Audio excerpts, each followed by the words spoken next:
Alright guys, welcome back to Formula 1 News. Stefano Domenicali, the Formula 1 CEO, has said that some of the drivers nowadays are getting a bit too selfish, especially in their opinions with regard to the future of Formula 1. He may be directing some of these comments Max Verstappen's way, especially with Verstappen's recent thoughts on sprint races and the idea from his perspective to scrap that entire format. Very much enjoyed to hear your thoughts in the comments below. Hit the like button if you enjoy. Subscribe if you're new as always. First of all, I just wanted to mention the Team Redline virtual Grand Prix that did today was pretty cool. They did all sorts of different virtual racing series going on. Lando got involved as well, which I thought was pretty cool to see, as of course did Max Verstappen and many others. Was a good watch, I believe. Quick comment on Daniel Ricciardo as well and the future of that AlphaTauri seat. We know that Nick De Vries is certainly up for question whether he's going to be at that seat even until the end of the season. Doesn't seem like after the punts they took on him after last year's great performance in the Williams at Monza that they thought, you know what, maybe Nick De Vries and Max Verstappen could be a long-term Red Bull partnership. Doesn't really seem like De Vries is that guy, so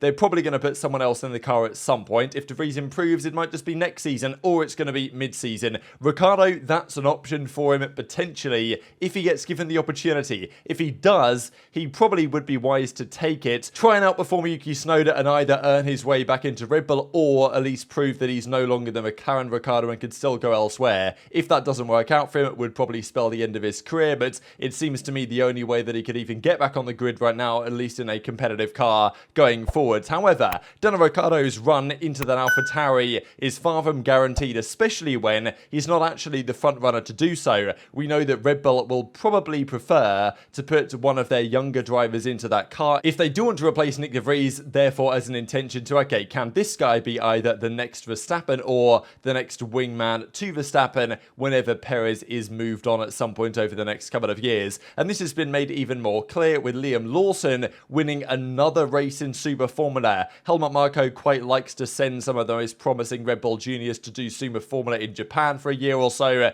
and he's killing it so far. Very competitive series out there, difficult to do well in, and Liam Lawson has won 2 of the first 4 races and now leads the championship. Very impressive performance, and this will be turning heads at Red Bull, so much so that it's rather likely, I would say even more so likely now, that if that seat becomes available in AlphaTauri, we know that Helmut Marko from Red Bull said, look, Nick De Vries has got the yellow card, but not yet the red card. Certainly implied that if he doesn't improve over the next 3 races, that is it for potentially his Formula 1 career. And Liam Lawson is, I think, as a result of this, even more so the likely candidate to replace him. Now, he says that he's not thinking about an early promotion, but I wouldn't be surprised if that's the case in the near enough future. Not Mick Schumacher, right? We know that Ralf Schumacher has been making points, as he likes to do to the media, that Helmut Marko has a problem with Mick Schumacher and therefore has some sort of problem with the Schumacher name and therefore isn't bringing him in. But regardless if that's even true or not, I think there's plenty enough talent within that Red Bull development system for them to fill up the seats that they currently have available, and Nick De Vries' one might be in question very shortly. Speaking of Red Bull though, Stefano Domenicali, Formula 1 CEO, has given plenty of thoughts lately on plenty of different topics. This is another one on the future of the sport and what the drivers have to say about it. We know that on the whole, the drivers haven't been happy with a lot of the changes lately, and honestly, neither have the fans. We know the, let's just say the Miami walkouts, for example. I think most of the drivers thought they were pretty much pointless and actually, if anything, distracting for the start of the Grand Prix. But no, Formula 1 think they were fantastic, and they're going to do another 5 or 6 this season,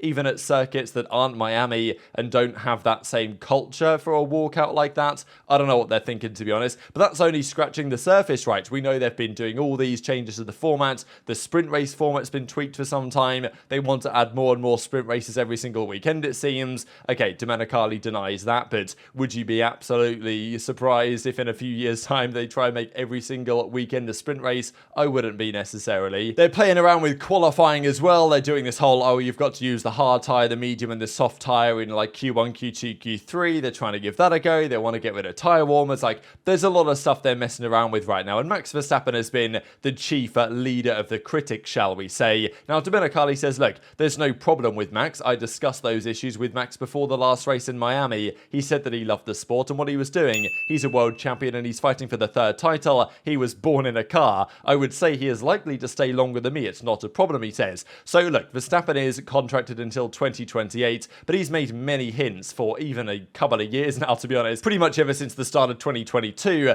that he doesn't really want to see himself in this sport for too much longer. I mean, he said, oh, you know, if I get a few championships, that's great. I'm already pretty happy with what I've achieved. achieved, and he's obviously going to win his third, it seems, this season, and probably will win another one or two at least after that. But in 2028, you might well expect him to step away, because he's talked a lot about, is it really worth it doing all these Grand Prix every season, 23 races a season? Is that actually a good life to live as a driver? Not necessarily. Does he want to go and do endurance racing? He obviously loves doing that in the virtual world. I wouldn't be surprised if he does in the real world as well. Maybe he could even return to F1 at some point further down the line, but I think Verstappen's made it quite clear that when his contract's over in 2028, it's rather likely he might step away, and especially so with all the changes we are currently seeing. So these were the words on these type of topics from the F1 CEO. I don't want a society in which people can't say what they want, but sometimes drivers need to remember they are part of a broader picture. We don't need to be selfish, effectively saying the drivers are being selfish on this. They are part of the sport and this business, and it grows because we are thinking bigger. Sometimes being out of our comfort zone is not easy, and we cannot get lazy or complacent. We can review some of the specifics of the sprint weekend format at the end of the season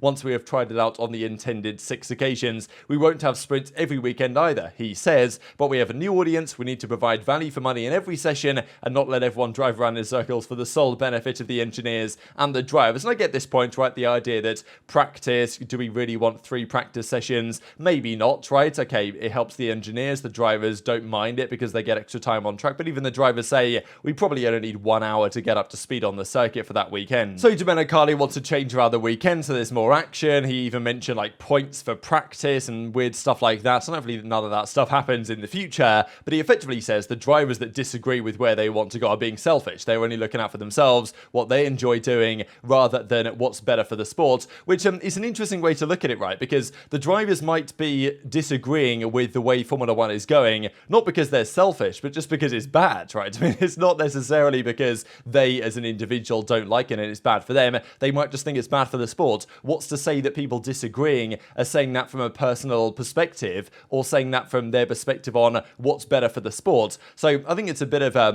misrepresentation here, mischaracterization of the drivers from Domenicali, that he's kind of saying like, look, if you disagree with me, you're being selfish, rather than you don't actually see this as the correct way the sport should go in the future. And Max Verstappen has been very clear on this. These are some of the quotes. I hope there won't be too many changes, otherwise I won't be around for too long. He made it very clear that he's happy with just the main race as it is. I'm not a fan of the sprint. Going on to say this format is terrible when asked about the sprint weekends back in Baku, I'm guessing right 29th or so of April, and yeah, scrap the whole thing, he says, about the Azerbaijan Grand Prix, the way they tried to introduce the new sprint. Not surprised, but Verstappen has been leading the charge against some of these changes. Domenicali says it's no problem with Verstappen, they all get along and all this stuff. But look, if they keep going down this route, Verstappen and other drivers will continue to complain, as will the fans, to be honest, right? Because yes, they might be trying out some new things. Do the fans appreciate it, right? Is it actually better for the sport in certain ways? Because yes, adding more on-track action over the course of a weekend might in the short term improve the numbers, right? Okay, more people watch the sprint than will watch practice, let's say. So fair enough, you get more viewing figures that way. But if it makes the weekend more boring, there will become a time where people won't even bother watching the sprint and they'll just tune in for the Grand Prix. And in the short term, you might get a bit of a viewership buff. But in the longer term, if the weekend as a whole is less exciting because the sprint exists and the other factors around that we've talked about before, then does it actually play counter to what they're trying to achieve? I wouldn't be surprised if it does in the medium to longer term, but they probably don't see that right now. And the other piece, right, is about how long the race calendar is. Christian Horner has made it very clear that 23 races is a grueling schedule. Yes, it's only 22 after the cancellation of Imola, but it was meant to be 24 with China. So as he says, we're at the point of saturation. Every good book can only have so many chapters, and I think we've got that. And I certainly agree, right? If there's a race every weekend, and if there's effectively a race every day, right? I mean, it's qualifying Friday, sprint Saturday, race Sunday. It doesn't feel like the race doesn't feel the same. You know what I mean? It dilutes the quality of the product, in my opinion. Now, that's not to say that 23 races is not an okay amount for the fans, because I think it kind of is. But for the teams, you can understand why that's a big commitment, and for everyone involved in the sport as well. And they keep adding new tracks, of course. They can't help themselves. They want to go to South Africa, which something I'm perfectly fine with, but